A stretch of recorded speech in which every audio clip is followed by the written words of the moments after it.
જય ભીમ નમો બુદ્ધે। મારું નામ ધાપા દર્શન દીપકભાઈ છે। હું ધોરણ 6 માં અભ્યાસ કરું છું। હું જ્ઞાન મંજરી સ્કૂલમાં ભણું છું।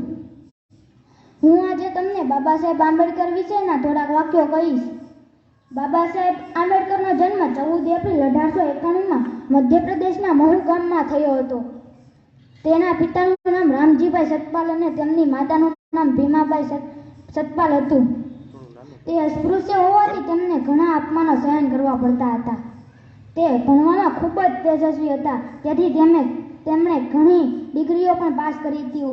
ઉદાહરણ તરીકે તમને આપું તો 12 ડિગ્રીઓ એણે પાસ કરી હતી અને તે ઘણી નોકરી પણ હાસિલ કરી શકે એમ હતા।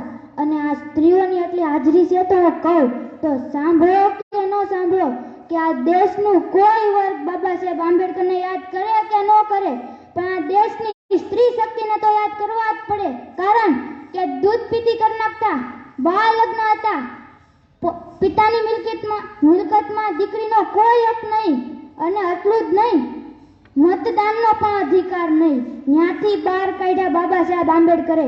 એણે એમ કીધું કે દૂધ પીતી કરવા ઉપર વિરોધ અને મતદાનનો અધિકાર અપાવ્યો, અને એટલું જ નહીં, નોકરીમાં 33% મહિલા અનામત, અને એ પછી આ ખૂણેથી લઈને હિમાલયના ખોખરા સુધી વયા જાવ તો પણ લાગુ પડે। અને એણે સંવિધાન લખવાની શરૂઆત શું લખીને કરી છે આમાંથી કોઈને ખબર છે? આમાંથી તો નહીં, પૂરા ભારતમાં કે પૂરા વિશ્વમાં 50% લોકોને જ ખબર હશે। કોકે એમ કીધું કે રામ લખીને શરૂ કરો, કોકે એમ કીધું કે અલ્લાહ લખીને શરૂ કરો, પણ નહીં, બાબા સાહેબ આંબેડકરે એમ કીધું કે વી આર ઇન્ડિયાઝ પીપલ, અમે ભારતના લોકો સાહેબ, પ્રજાને સમર્પિત। એમ કહેવાય છે કે કોઈ પણ પુરુષ સફળ થાય એની પાછળ એક જ સ્ત્રીનો હાથ હોય છે, પણ હું એમ કહું છું કે કોઈ અત્યારે જેટલી સ્ત્રીઓ સફળ થાય છે તેની પાછળ એક જ પુરુષનો હાથ છે, એ છે ડોક્ટર બાબા સાહેબ આંબેડકર સાહેબ, એ છે ડોક્ટર બાબા સાહેબ આંબેડકર। અસ્તુ। જય ભીમ નમો બુદ્ધે। ખૂબ ખૂબ અભિનંદન ધાપા દર્શન।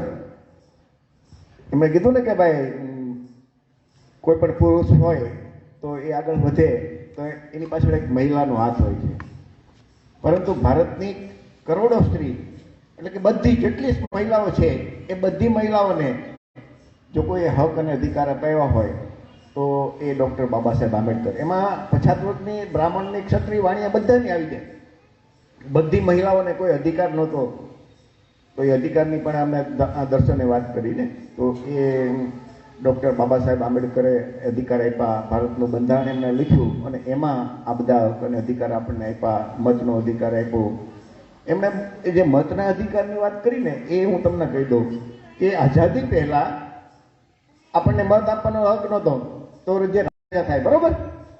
આઝાદી પછી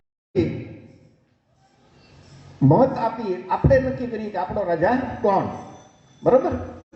તો આઝાદીથી આજ સુધી આપણે પછાત વર્ગના લોકો પાસે 100માંથી 85 મત આપણા છે, પણ આપણે આપણો રાજા ચૂંટવાને બદલે બ્રાહ્મણવાણિયાના રાજા ચૂંટીએ, તો એ કોની કહેવાય? નબળાઈ આપણી, કે મત આપણી પાસે વધારે છે। હમણાં જ ગુજરાતની ચૂંટણી જ ગઈ તો ગુજરાતનો મુખ્યમંત્રી કોણ બન્યા? યાદ છે કોઈ? ભૂપેન્દ્રભાઈ પટેલ, બરોબર? સાચી વાત। તો ભૂપેન્દ્રભાઈ પટેલ આપણા ઓબીસીના છે? તો કે ના। એસસીના છે? ના। એસટીના છે? ના। લઘુમતીના છે? ના। તો આપણા 85% લોકો મત આપે તો ભૂપેન્દ્રભાઈ ચૂંટાય ને। એટલે આપણા લોકો શું કરે છે? ખુદ રાજા બનવાને બદલે એ ભૂપેન્દ્રભાઈ પટેલને રાજા બનાવે અને પછી એની પાસે ભીખ માગે કે અમને જાતિ આધારિત અમને મંડળ પંથનો અમલ કરો, અમને આ આપો, અમને આ તે આપો, સ્કોલરશીપ આપો। તો જેના દ્વારા આપણું ભવિષ્ય નક્કી કરવાનું હોય ત્યાં આપણે આપણા રાજા બનાવવાને બદલે બ્રાહ્મણવાણિયાના કે કણબીના રાજા બનાવીએ તો દુઃખી તો થાય જ ને। તો આ ડૉક્ટર બાબા સાહેબ આંબેડકરે જે આપણને મતનો અધિકાર આપ્યો છે ને એનો આપણા લોકો એટલે કે તમારા બધા અહીંયા બેઠા છે બાળકો, જે તમે મત દેવા નથી ગયા, પણ તમારા મમ્મી પપ્પા, આપણો સમાજ, કોળી સમાજ, ઓબીસી સમાજ, એસટી સમાજ, એસટી સમાજ એનો ઉપયોગ કરતા આવડતું નથી એને, અને ખુદ રાજાના બનવાને બદલે ગુલામ બનવા તૈયાર થાય છે. તો એ એમની વાત બહુ સરસ હતી કે ભાઈ મતનો અધિકાર ડૉક્ટર બાબા સાહેબ આપણને આંબેડકરે આપ્યો અને આપણે એનો યોગ્ય ઉપયોગ